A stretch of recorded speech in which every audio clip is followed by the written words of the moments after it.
Hello, my name is Chef Rakesh Sethi, Corporate Executive Chef for Radisson Hotel Group, South Asia. And today, we will study in detail the difference between cleaning, disinfection, sanitation, and how to maintain a proper cleaning schedule. We will also learn about the usage of chemicals for the purpose of cleaning and sanitation. Lastly, we will talk of drainage and waste disposal system in the catering establishment.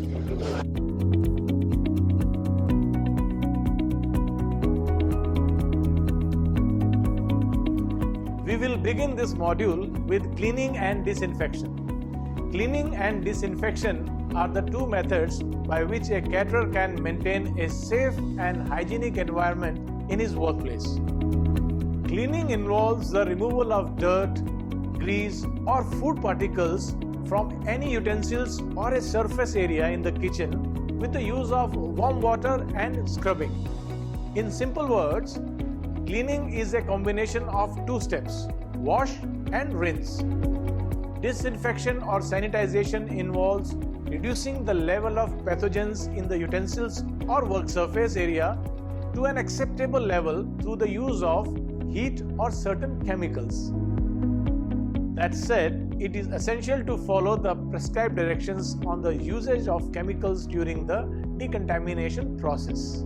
For effective cleaning, any establishment needs to make cleaning schedule and cleaning procedure, which is the second part of the module.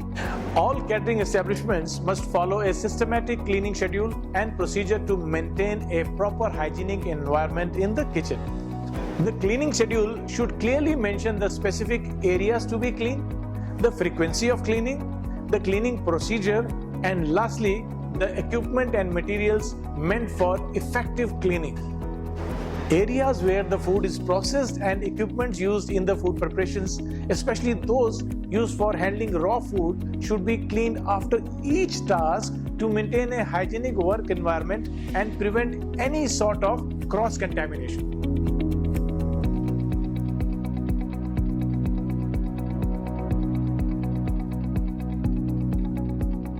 Now we will discuss about the usage of chemicals.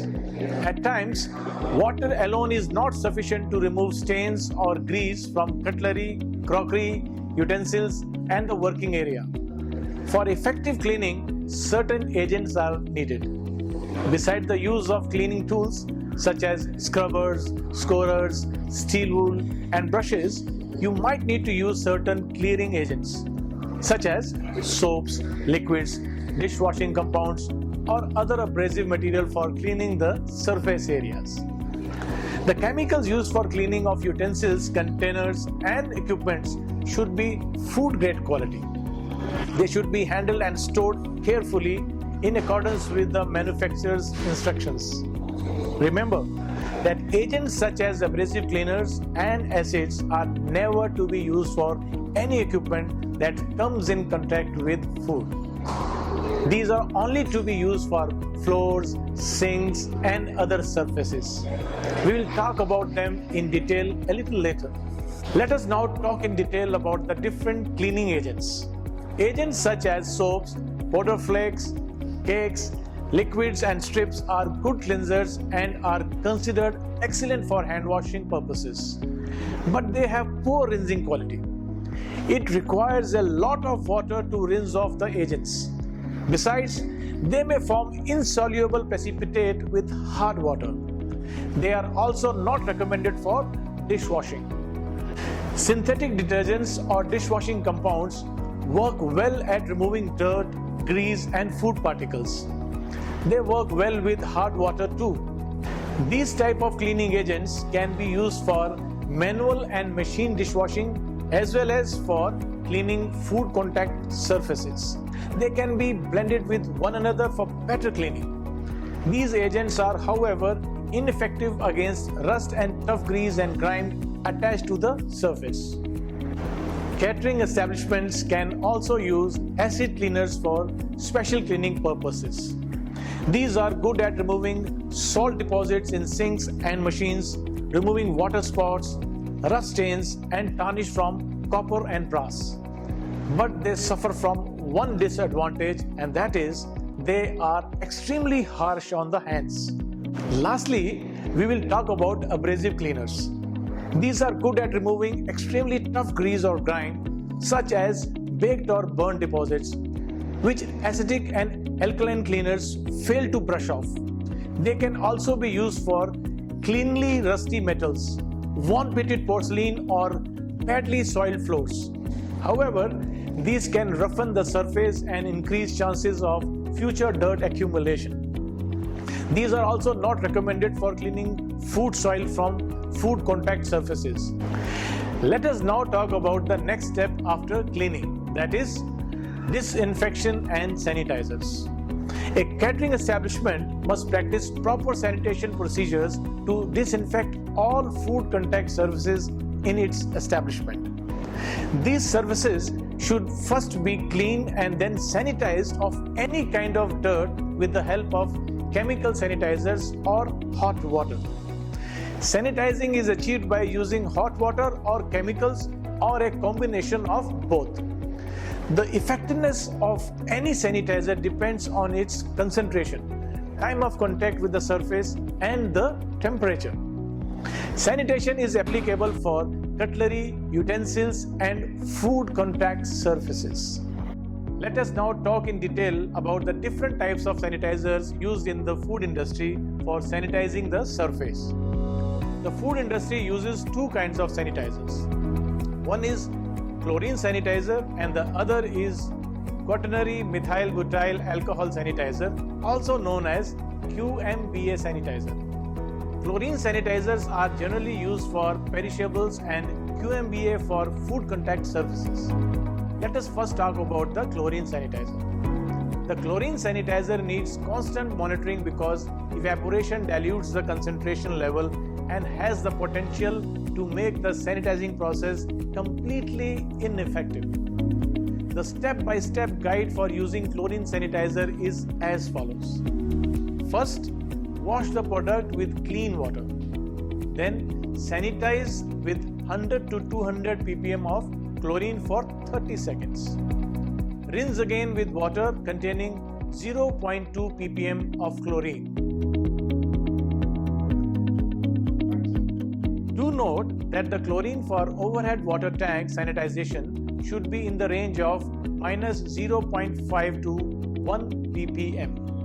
Now we will talk about QMBA sanitizers. The step-by-step guide is to first wash the food contact surface with clean water and a cleaning agent such as detergent to break down the dirt and the grime. Then rinse the surface thoroughly with water because the presence of a cleaning agent such as detergent could make the sanitizer less effective.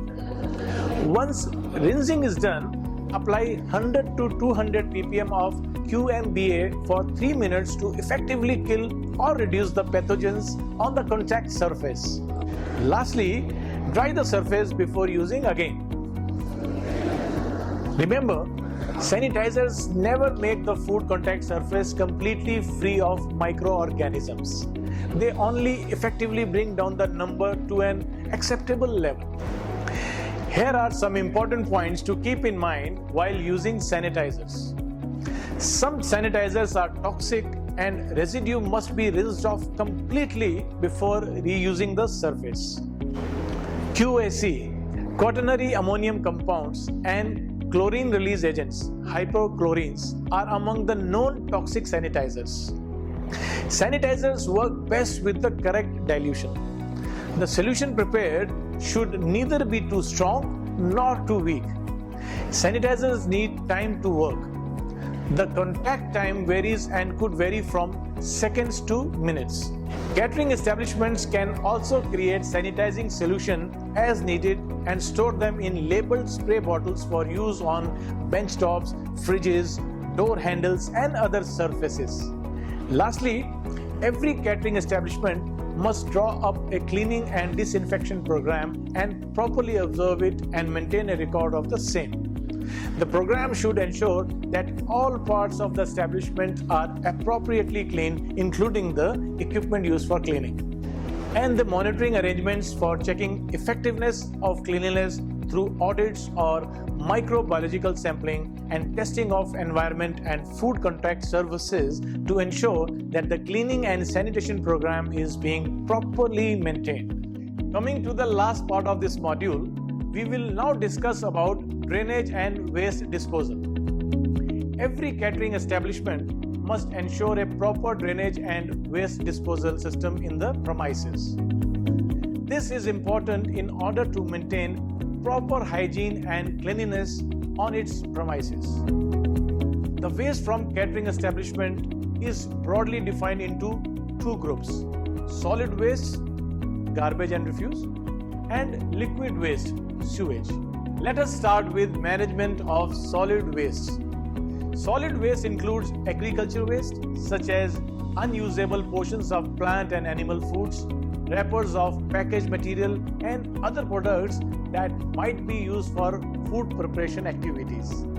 Solid waste should preferably be sorted into biodegradable and non-biodegradable waste. Let us now see how waste should be collected. Waste refuse should always be collected from the place where it is produced, that is, near the pre-preparation tables, meat blocks, kitchen sinks, dishwashing area, and pantry table. These can be collected in small bins or swill bowls. All small bins must be emptied into a large bin outside the kitchen at least twice a day or whenever the bins are full. The next step to be discussed is storage of garbage. The bins which are used for garbage storage should be lined with plastic or wet strength bags. They should have a covering lid and preferably come with a foot operating mechanism. The bins should be placed away from the walls. The garbage should not be left overnight near the kitchen area to avoid invasion of pests. Garbage bins can be used in rotation and cleaned often. After the bins are emptied, they should ideally be rinsed with warm water and scrubbed with long-handled brush using soap and disinfectant. Lastly, liquid waste or sewage. Liquid waste or sewage includes the wastewater from sinks and drains from various places inside the catering establishment. The sewage must be kept separate from other waste because of the possible presence of human intestinal pathogens. The disposal of sewage and effluents must be in conformity with the requirement of Factory or Environment Pollution Control Board. With that, we come to an end of this module. Thank you for watching this video.